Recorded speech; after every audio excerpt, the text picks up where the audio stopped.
Welcome to the Catholic Cafe, where Catholic truth is served fresh daily. We've made you a reservation in the luxurious corner booth, so come on in and see what's on the menu today. Now, here's your host, Deacon Jeff Drzymski.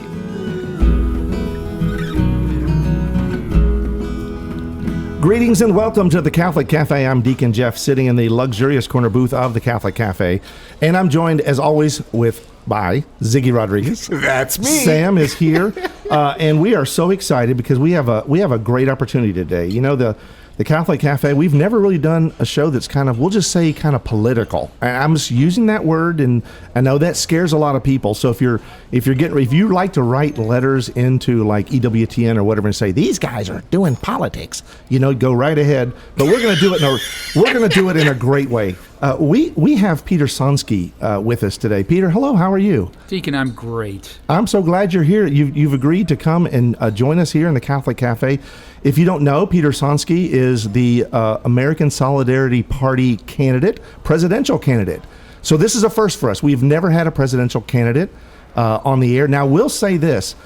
This is an open invitation to any other parties and any other presidential candidates that whoever you are now invited to the Catholic Cafe. You're so far the first one we've gotten. Maybe we'll get some others. We would love to talk about the Catholic Cafe. We focus on obviously Catholicism and our faith and how that's lived out in an everyday life. And you happen to be a Catholic man. From what I understand, yes. And so it's a great opportunity to talk to you, because I don't know that a lot of people are familiar with the American Solidarity Party and what that is, when it was started, and what the purpose of it is. So let's just give us an overview. What is the American Solidarity Party? Deacon Jeff, the American Solidarity Party, let me start by when it was born. It was roughly in 2011. Okay. But there were a number of individuals here in the United States who felt as though the Democratic Party and the Republican Party were not doing it for them. Sam, are we allowed to say Democrat and Republican on here? I'm not sure. I have to check. That may get beeped out. The two major parties. Democrat and Republican. Schmupublican. Yes. Right. We can do it in pig Latin.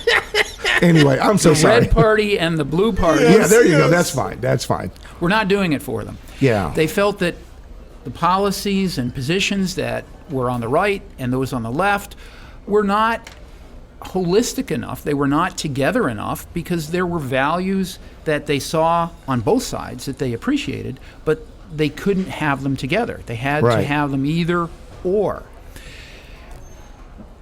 There are other political movements in the world that have those values combined together. One of them is a movement called Christian democracy. Christian democracy was born in Europe, post-World War I era, and it really combines a lot of values that the Catholic Church holds in common as good for the common good, social good. We refer to it as Catholic social teaching, and they're all nicely together in the policies and the platform of the American Solidarity Party. So they wanted to introduce this. So the genesis of the American Solidarity Party, see, I got a Catholic word in there for Sam. Yes, that's right. Yes. Was bringing it here and making it manifest in America. So hence American Solidarity Party. We have now a Christian democracy party that exists in the United States. It's very common, as I said, in Europe. It's also been very successful in Latin America. But this is the first manifestation here in the U.S. And it's called the American Solidarity Party specifically because many of us in the from the 1980s might be familiar with the Polish Solidarity Party and the role that the Solidarity movement in Poland played in bringing down communism. Exactly. John Paul II. Yes. Lech Walesa. That's precisely the genesis of the name. Right. And by the way, one thing that I'd like to throw out there regarding the notion of Christian democracy, because you have all this emphasis these days. People talk about separation of church and state, and it's got to be these strict walls of separation Right. and stuff like that. But if you look at the founding fathers, a lot of the founding fathers, they took it as an assumption, even though some of them were deists, some of them were Right. in that Masonic category and did not have like a traditional Christian view. But even those who did not have that traditional Christian view, they still generally believed that the government that they were creating still required a Christian people with basic Christian values, Right. and that if that was taken away, that basically that was foundational to what would make the system work. Well, and there's been a lot of discussion, just especially of late, of just images of the Ten Commandments in schools or like in the Supreme Court chambers have a big image of the Ten Commandments there, and a lot of people don't recognize that it's really Judeo-Christian values that are essentially at the core of all of our laws in America, right? So it's not like this is a religious experience so much as one that benefits all people. You're precisely right. We have as you say, a Judeo-Christian foundation in the United States, but I think we've moved to a point in time where people now feel that religion is intrusive. They like to be able to make their own rules, and religion will impose rules.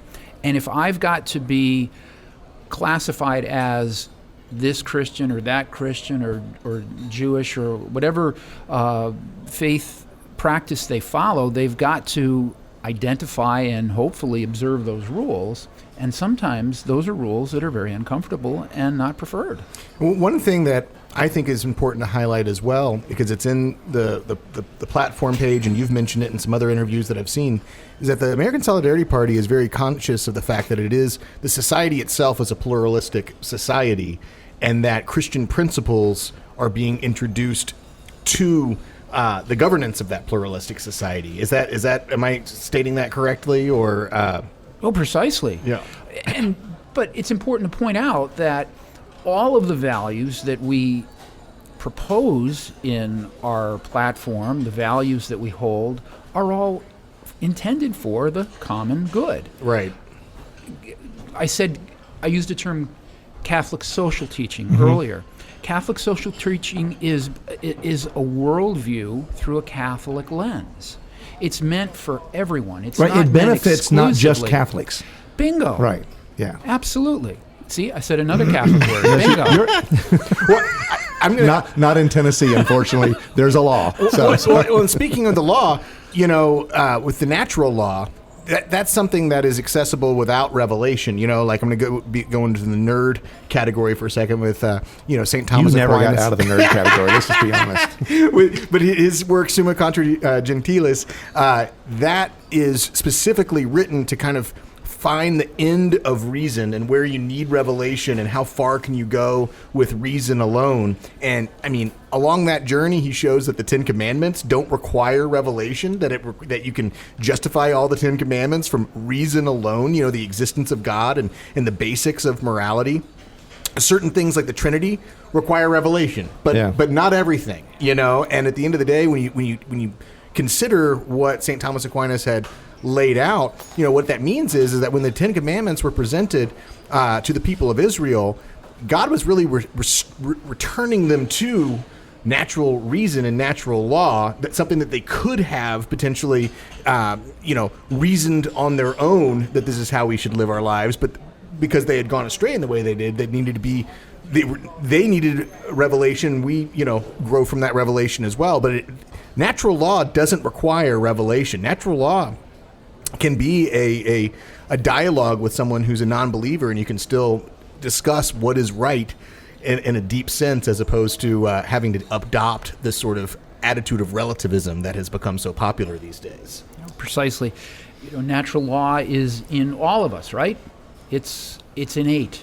Mm-hmm. And we can experience it, we can reason it, we can witness it there are so many ways in which we can identify natural law, and hopefully we can also accept that it is a part of creation. Except now what we can also do is deny it, which is unfortunately what's Right. I know literally it's Yeah. happening. It was interesting you said earlier, you talked about, religion or that religion becomes a bad word for some people, right? It's like we have to avoid anything that's religious in the public square. We can't talk about religion, and Sam talked about this idea of church and state, and it's always been a conundrum for some. But at the same time, you were talking about the fact that people find it hard to embrace all of their, we'll just say their moral values, the core of who they are, the difference between right and wrong. They find it hard to find that in either of these two major parties that we've been presented. And even, let's be honest, especially of late, these major parties have gotten extremely divisive in terms of like it's Yes. my way or the highway. It's this or that, and this is good and that's evil, and there's no in between. And I think there's a lot of confusion. And so when people have this natural tendency to to avoid anything religious, right? Let's not pray in public. Let's not do these things in schools, etc. And let's not talk about our faith and keep our faith quiet. They don't want to do that, but at the same time, they don't know who to vote for because it doesn't align with what they're being told at church or what they're being told by their family and friends or what they've always known to be true. So we're in an upside-down world, don't you think? We truly are. There's the divisiveness that you mentioned is not exclusively politics. There's a lot of 100%, divisiveness yes. in our society, but politics is a huge contributor. And to your point, it used to be, Deacon Jeff, and I know we're from the same generation, that as you came to a general election, to a presidential election in particular, the two sides kind of bent toward the middle. Oh, yeah, they wanted to appeal to everybody. Bingo. And so what happened, they would move that way and they would try to appeal to the centrists, to the people who were unaffiliated in the middle. But now they're happy to go to the polar extremes and just rip the whole country asunder and let the chips fall where they may. To your point, it used to be that you could have some progressive views in the Republican Party and still be a welcome member because your views were valued as maybe challenging the thoughts and the understandings of some members, and vice versa. You could be a conservative Democrat. But no more. If you don't play by the rules, if you don't follow us to the letter, we don't want anything to do with you. Yeah. We'll primary you and we'll get you out of office. We want people to ascribe to our platform, our positions, 100%, no exceptions. And it's not making us better. Right. No, absolutely. And another thing that comes to mind here as I'm taking all of this in, and this notion of a Christian Democratic Party, a Christian democracy, right? You hear a lot of people argue about the foundations of our country and about the nature of our country. Some people say it's a Christian nation. Other people say it's a modernist liberal nation. Look at what the founding fathers wrote and what their, some people like Jefferson and what their philosophical tendencies were, right? And I think that it's a better way to think of it is this, that back then, just like we were talking about the founding fathers earlier, they were saying this has to be unleashed to a Christian nation, this project of the new government that they were crafting, that it was a modernist project being unfurled to a Christian people. And I think now there's a turn where now it's more of a modernist, secularist people. And as a result, we've lost a lot of these things in our customs and our values that the founding fathers would have said were foundational to us. And so now it's a reverse, it's an upside down. So where now this movement towards Christian democracy, there's a restorative element of that, of saying, well, now you have this modernist liberal people, and the missing ingredient is sort of this Christian democratic influence that can be exerted through the movement of the American Solidarity Party. Is that fair to say? Or Well, I'm thinking restorative element. I've not used that before. I'm going to take a note on that and maybe use that. Sam, it's what we hope to introduce into American dialogue. Mm-hmm. As I said a moment ago, it seems that the two major parties are content to go in their individual directions. Yeah. And just say, you agree with us or you disagree with us, you're good or you're bad. We care, we don't care. What I'm saying is that we can't take an approach like that as a government. We can't take an approach like that as Christian people. We're all made in the image and likeness of God, and we all matter. We all have needs, and society has needs. So trying to introduce views, and not just views that are good for all of society, but also in an approach that embraces civility, in an approach that embraces the fact that we have differences, but we need to work through differences. We need to develop understandings, maybe not agreements, but at least a willingness to hear and acknowledge a different experience, a different point of view, that we can find some common ground and move in that direction toward improvement, toward implementation of something positive in society. So we're talking to Peter Sonsky, who is the presidential candidate for the American Solidarity Party. And Peter, we're so glad you're here with us.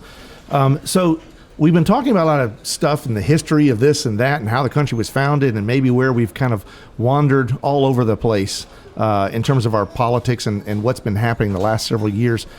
Another thing that some of us have been, I guess, bred to believe, we've been taught to believe that we're supposed to keep our faith to ourselves, that we're just supposed to basically just, worship where you want to worship. We have that freedom, and that's awesome. We love that freedom. Please don't tell me that where you worship and what you do. That's none of your business and my business. You keep it to yourself. And so I don't want to hear all of the tenets of your faith, and you cannot certainly put those on me. And we hear all these kind of discussions now. So you've said you're a Catholic man, and help me understand why are you violating that principle? why are you running your mouth about all these Catholic things right after this? No, but you help people understand why we're not supposed to be silent and how our faith is supposed to inform what we do and who we are. Well, of course. I mean, the Great Commission, right? We're all challenged to go out and evangelize, to spread the good news, to be able to share with the world what we have through our Catholic and Christian faith and extend it to others as well. But it's odd that we have this caution, this almost internal prohibition about talking about religion in that way. I mean, we're never embarrassed about talking about, the fact that I went to such and such a school, and so I, am a fan of that particular team, or, I had a great opportunity to go to this restaurant, and so I love this type of food. Wherever there's distinctions, we don't normally draw a line in the sand and say, this is something that I can't talk about with Sam. It just seems to be with religion, because we know that when we talk about religion, it's much more meaningful. It's much more important. It's much more foundational.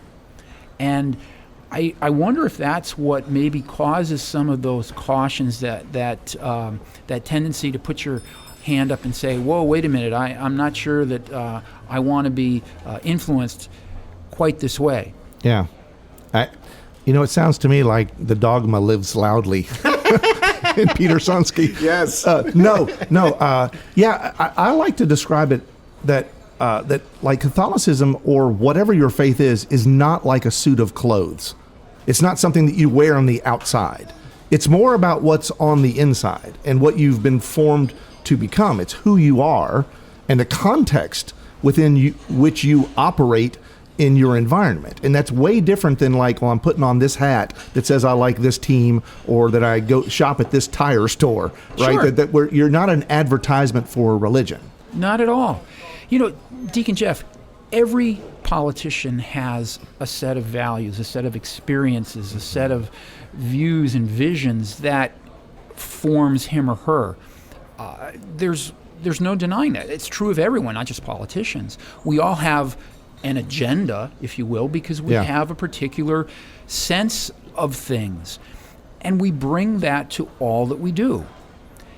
And as a Catholic man, I like to use my faith as the lens that I look at all that I encounter, and that includes public policy. Yeah, amen. No, that's good. And you've mentioned a couple times Catholic social teaching. And a lot of people, if you don't understand fully Catholic social teaching and what it means, but essentially enshrined in Catholic social teaching is not proselytism. It's not about, it is evangelization in the sense that you are taking Christ to others.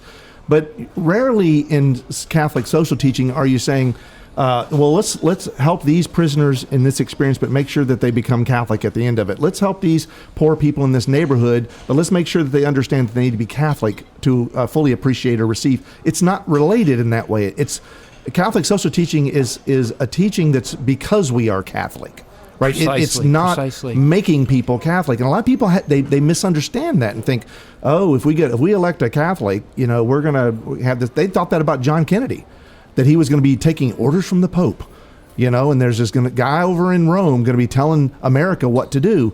Now that was quickly dismissed because it wasn't true, and we have a Catholic president now, and so I don't think the Pope's really informing anything that I shouldn't go there. But anyway, my whole point is it's not something that we're putting on others. It's who we are encountering others. You're absolutely right. It started in the late 19th century. Pope Leo XIII wrote an encyclical called Rerum Novarum. This is, for those that are familiar with Catholic social teaching, this is kind of the initial document that led to that term and what we now have in a collection of papal documents throughout 30 years, I guess, since it was first introduced. But to your point, Deacon Jeff, the Pope was looking at tremendous changes that were happening in the world. Yes. We were in the Industrial Revolution. In the United States, we were just post-Civil War.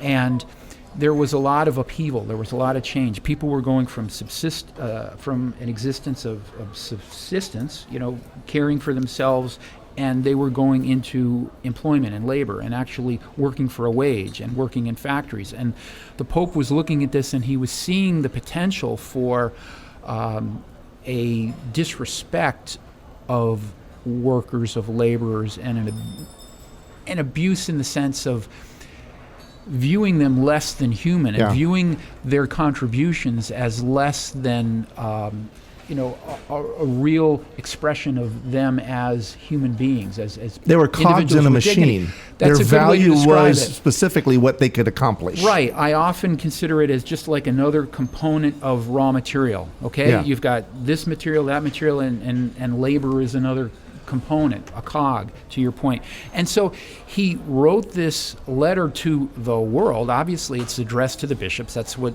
popes do. But he's doing so to say, my brother bishops, I see this and it concerns me, and this is what the Catholic view of the situation warrants from us. And just to clarify, yes, it's from the late 19th century, but it's not something that was new. I mean, he was talking about stuff that has been with the church from the beginning and through St. Thomas Aquinas, and the teachings of the Rerum Novarum are really ancient. They're teachings, but they're made relevant to the situations of the day, to the time. So it includes a critique of capitalism, but it also includes a condemnation of communism as well, because that had also reared its ugly head within the political world, and so I just wanted to kind of clarify that as well. No, the Pope saw these two competing economic, political systems, and he saw pitfalls with both.